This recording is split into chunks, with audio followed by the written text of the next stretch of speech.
მილიონობით დევნილი და ლტოლვილი ათობით ათასი დაღუპული, ასობით ათასი დაშავებული, მათ შორის მშვიდობიანი მოქალაქეები, ქალები, მოხუცები და ბავშვები. განადგურებული ინფრასტრუქტურა, ქალაქები, ბაღები, სკოლები, საავადმყოფოები, ეკლესიები, ჩამოშლილი ეკონომიკა და ქვეყნის ტერიტორიის ოკუპირებული 20%. უკრაინაში ომის დაწყებიდან 3 წელი გავიდა, მოკლე პერიოდში საქართველომ მეგობარ ქვეყანას 100 ტონა ჰუმანიტარული ტვირთი გაუგზავნა. 10,000-ობით უკრაინელი ლტოლვილი შეიფარა, დიპლომატიური და პოლიტიკური მხარდაჭერა გამოუცხადა და ოფიციალური კიევის მხარდამჭერ არაერთ რეზოლუციას დაუჭირა მხარი. მიუხედავად ხელისუფლების მიერ გადადგმული ნაბიჯებისა, ჩვენს ქვეყანასა და ხელისუფლებაზე ზეწოლა ომის დაწყებიდან არ შეწყვეტილა, როგორც საქართველოში, ისე მის ფარგლებს გარედან. ქართველი რადიკალები, უკრაინელი მაღალჩინოსნები და მათი დასავლელი ლობისტები ქვეყანას უწყვეტ რეჟიმში მოუწოდებდნენ. თითქოს რუსეთს ბრძოლის რესურსი არ ჰქონდა, საქართველოს მომენტით უნდა ესარგებლა და აფხაზეთისა და სამაჩაბლოს იარაღით დაბრუნებაზე ეფიქრა. ამტკიცებდნენ იმასაც, თითქოს ომი მალე დასრულდებოდა და უკრაინა ოკუპანტის სახელმწიფოს განადგურებას შეძლებდა. საქართველოს კი რუსეთისთვის სანქციები უნდა დაეწესებინა, მოხალისეები გაეგზავნა და უკრაინას იარაღითაც დახმარებოდა, რაც ჩვენი ქვეყნის ეკონომიკის ჩამოშლას გამოიწვევდა და ომში პირდაპირ მონაწილეობას ნიშნავდა. ეს არ არის მხოლოდ უკრაინის გადარჩენის საკითხი, ეს არ არის მხოლოდ ევროპის უსაფრთხოების საკითხი, ეს კითხვის ნიშნის ქვეშ აყენებს მთელ ჩვენს საერთაშორისო წესრიგს და ამიტომ რუსეთის აგრესიის წინააღმდეგობა მთელი გლობალური საზოგადოების ამოცანაა. უკრაინამ უნდა მოიგოს ეს ომი და პუტინის აგრესია სტრატეგიული მარცხი უნდა იყოს, ასე რომ ჩვენ ყველაფერს გავაკეთებთ, რათა დავეხმაროთ უკრაინელებს გაიმარჯვონ და მომავალი დაიბრუნონ ხელში. ყველაფერს აღვადგენთ უმოკლეს დროში. რუსეთი ამ წააგებს. ჩემთვის საინტერესო იქნება შევხედო საქართველოს მთავრობას, როდესაც რუსეთი აუცილებლად დამარცხდება. როგორ გაამართლებენ ისინი საკუთარ განცხადებებს ან სიჩუმეს? უკრაინელებს აქვთ ყველაფერი, რაც სჭირდებათ რუსების დასამარცხებლად. ეს აგებს ომს უკრაინულ არმიასთან და ამიტომ უნდა რომ დახოცოს უბრალო მოქალაქეები. მორალურად, პოლიტიკურად და სამხედრო კუთხითაც კი რუსეთი ამ ომს აგებს. მთავარი საკითხი, რომელიც ამ კონფერენციის ფარგლებში განვიხილეთ, გახლავთ არა მხოლოდ უკრაინის გამარჯვება, არამედ რუსეთის როგორც სახელმწიფოს დასასრული. უკრაინა მოიგებს ომს და იქნება თავისუფალი. პუტინი ვერ მოიგებს ომს უკრაინაში. არ არის შესაძლებლობა, რომ პუტინმა მოიგოს ომი უკრაინაში, რადგან მან უკვე წააგო ეს ომი.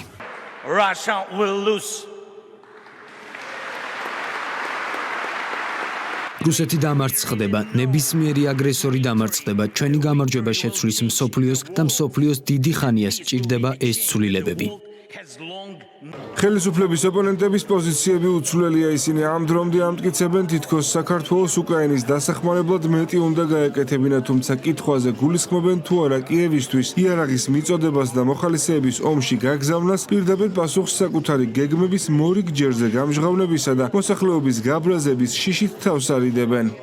უკრაინა უნდა იყოს გამოვიდეს ამ ომიდან ლავ ერთიანი გაძლიერებული გამარჯვებული. მე მესმის ახლა რომ მეკითხები თქვენ მოხალისეებს გააგზავნით და თუ ჯარისკაცებს ამ შემდეგ მე ერთი რამე ვიცი, ამ 3 წლის განმავლობაში ჩვენი ქვეყანა, ჩვენი სახელმწიფო უნდა ყოფილიყო ბევრად უფრო აქტიური, მათ შორის უკრაინის დასახმარებლად არწმუნებული ვარ, რომ ბევრად უფრო დიდი უნდა ყოფილიყო საქართველოს როლი უკრაინის დახმარების საქმეში. იქნებოდა ეს ჰუმანიტარული, იქნებოდა ეს დიპლომატიური მხარდაჭერა თუ სხვა სახის მხარდაჭერა. ჩვენი ქვეყნის ეროვნულ ინტერესში არის ის, რომ უკრაინაში მიმდინარე პროცესების პარალელურად ხელისუფლებას დაეწყო მოქმედება ჩვენი უსაფრთხოების საკითხთან დაკავშირებით. სანქციების არ დაწესება, მოხალისეების არ დაწესება. ეს არის ჩემი პასუხი ამას. უკრაინაში ომის დაწყებიდან 3 წლის თავთან დაკავშირებით პრემიერ-მინისტრმა მთავრობის ხდომაზე ისაუბრა. ირაკლი კობახიძემ იმედი გამოთქვა, რომ საქართველოს მეგობარ ქვეყანაში მშვიდობა მალე დამყარდება. მთავრობის მეთაურმა ყურადღება იმ დამანგრეველ შედეგებზე გაამახვილა, რაც უკრაინისთვის დადგა.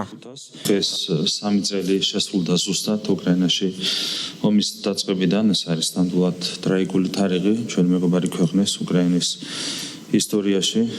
ძალიან მძიმეა ომის შედეგები ჩვენი მეგობარი ქვეყნისთვის და ჩვენი მეგობარი ხალხისთვის. უამრავი ადამიანია დაღუპული ამ ომის შედეგად. 10 მილიონამდე ადამიანი უკრაინელი იქცა დევნილად ან ლტოლვულად.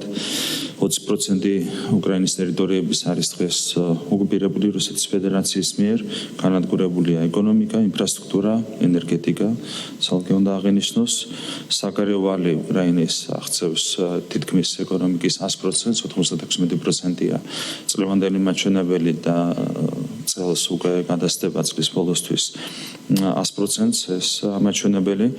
ჩვენ რა თქმა უნდა პირველ რიგში ვუსურვებთ ჩვენს მეგობარ ქვეყანას, მეგობარ ხალხს მშვიდობას, პრინციპულად მნიშვნელოვანია წარმატებით დასრულდეს, რაც შეიძლება სწრაფად ის პროცესი, რომელიც არის დაწყებული და რომელიც უკავშირდება უკრაინაში მშვიდობის დამყარებას. პარლამენტის თავმჯდომარე ვრცელ წერილში უკრაინის სოლიდარობისთვის საქართველოს მიერ გადადგმულ ნაბიჯებს, მათ შორის პოლიტიკურ, ეკონომიკურ და ჰუმანიტარულ დახმარებებს იხსენებს. განმარტავს იმასაც, რომ სანქციები, რასაც გარე ძალებთან ერთად ქართველი რადიკალები ითხოვდნენ საქართველოს ეკონომიკის ჩამოშლას და რუსეთთან ომს გამოიწვევდა. ის ხაზს უსვამს იმ ფაქტსაც, რომ უკრაინის მიმართ სოლიდარობას ზელენსკის ადმინისტრაციის მხრიდან გაუგებარი საპასუხო ნაბიჯები მოყვა. წერილში ყურადღება გამახვილებულია ზეწოლის იმ კამპანიაზეც, რაც ხელისუფლების მშვიდობის პოლიტიკას ახლდა. შალვა პაპუაშვილის თქმით, ქართული ოცნების მმართველობის პირობებში პრიორიტეტული არა გარე ძალების მოთხოვნებისთვის დაქვემდებარება, არამედ ეროვნული ინტერესებია, რაც არც მომავალში შეიცვლება. ჯერ კიდევ მანამ სანამ რუსეთი უკრაინაში შეიჭრებოდა, საქართველოს პარლამენტმა მიიღო რეზოლუცია უკრაინის შესახებ, რომელშიც ომის დაუშვებლობაზე იყო საუბარი და რომელიც ყველა მთავრობას მოუწოდებდა თავი შეეკავებინათ ვითარების ესკალაციისაგან. 3 წლის წინ მიღებული ეს რეზოლუცია კარგად ეხმიანება ამერიკის შეერთებული შტატების დღევანდელი ადმინისტრაციის მოსაზრებებს, რომლებიც მშვიდობის ქვაკუთხედადაა მოაზრებული. ომის დაწყების შემდეგ საქართველოს მთავრობამ სრული სოლიდარობა გამოუცხადა უკრაინელ ხალხს. ვიყავით თანაავტორი და ხელმომწერი ყველა საერთაშორისო პოლიტიკური და სამართლებრივი დოკუმენტისა, რომელიც რუსულ აგრესიას გმობდა. გამოვრიცხეთ რუსეთზე დადებული საერთაშორისო სანქციების გვერდი სავლის ნებისმიერი მცდელობა. მივაწოდეთ ჰუმანიტარული დახმარება უკრაინას.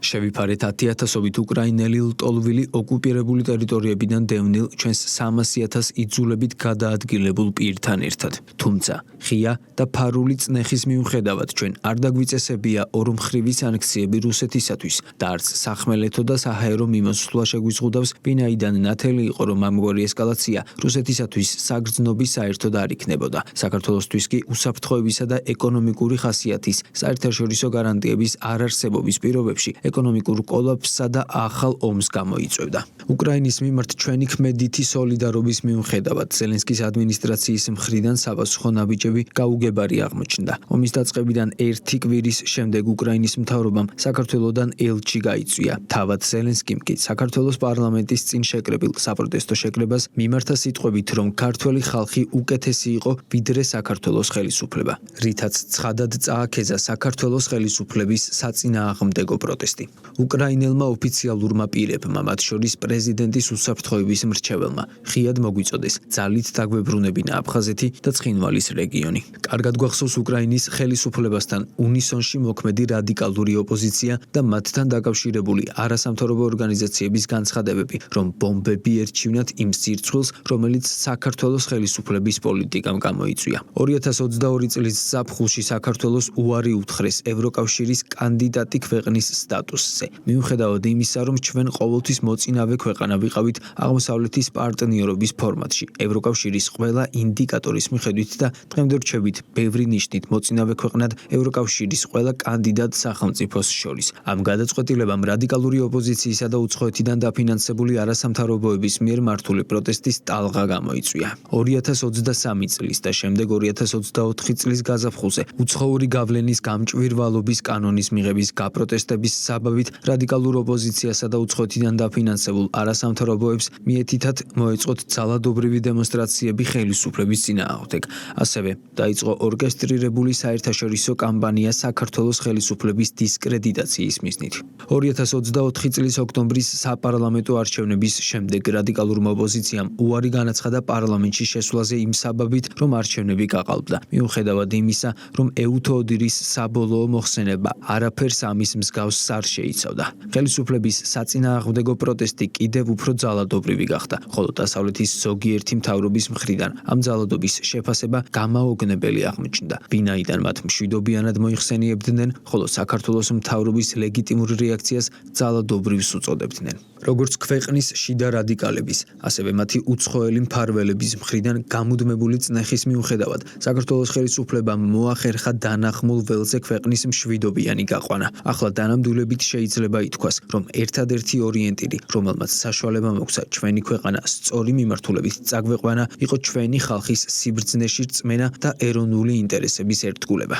მმართველ გუნდში უკრაინის მდგომარეობაზე საუბრობენ და განმარტავენ, რომ იმ შემთხვევაში თუ ჩვენი ქვეყნის ხელისუფლება გარემო მოწოდებებსა და ქართული რადიკალების მოთხოვნებს დათანხმდებოდა, საქართველოს იგივე ბედს გაიზიარებდა. ის დიდი ტრაგედია არის, რაც უკრაინაში ხდება და ერთ რამეს ვისურვებდი კიდევ ერთხელ, რომ რაც შეიძლება მალე მოხდეს უკრაინაში ომის შეწყვეტასთან დაკავშირებით ქმედითი ნაბიჯების გადადგმა. იყო უდიდესი ზეწოლა სხვადასხვა ფორმატით, სხვადასხვა კუთხით, ქვეყნის შიგნიდან, ქვეყნის გარედან პირველ რიგში, რომ საქართველოს დაეკავებინა უკიდურესად კონფრონტაციული პოზიცია რუსეთთან მიმართებაში.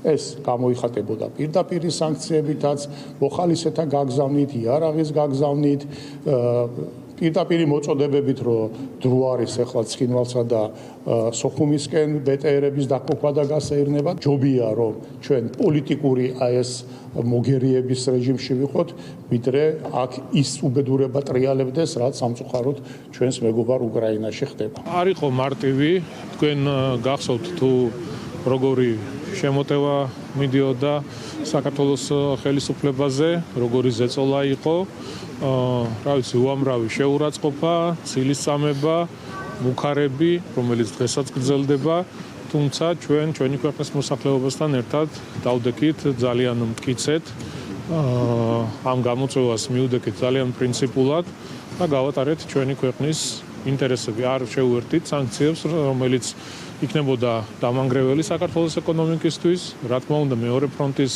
გახსნა შეიძლება სახელმწიფოებრიობა დაგვეკარგა საერთოდ. ხედავთ თუ რამდენად მძიმე მდგომარეობა უკრაინაში, დაკარგული ტერიტორიები, უამრავი გარდაცვლილი მშვიდობიანი მოსახლეობა, ჯარისკაცები, განადგურებული ქალაქები, სოფლები, ინფრასტრუქტურა.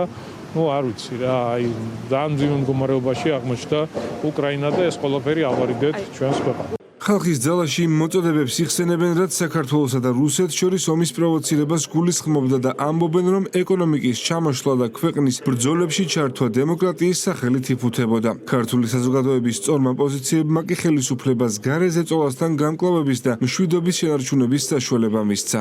3 წლის თავზე ჩვენ მივიღეთ სამწუხაროდ ის, რომ უკრაინაში არის დაღუპული 100,000-ობით ადამიანი, ტოლვილი მილიონობით ადამიანი, განადგურებული ინფრასტრუქტურა, დაკარგული ტერიტორიები. მოგვიწოდებდნენ, რომ გაგვეგზავნა მოხალისეები უკრაინაში, რომ დაგვესანქცირებინა რუსეთი, ჩამოშლილიყო საქართველოს ეკონომიკა, აქ გახსნილიყო მეორე ფრონტი და ამ ყველაფერს არ ქმევდნენ დემოკრატიას და დემოკრატიის წინსვლას.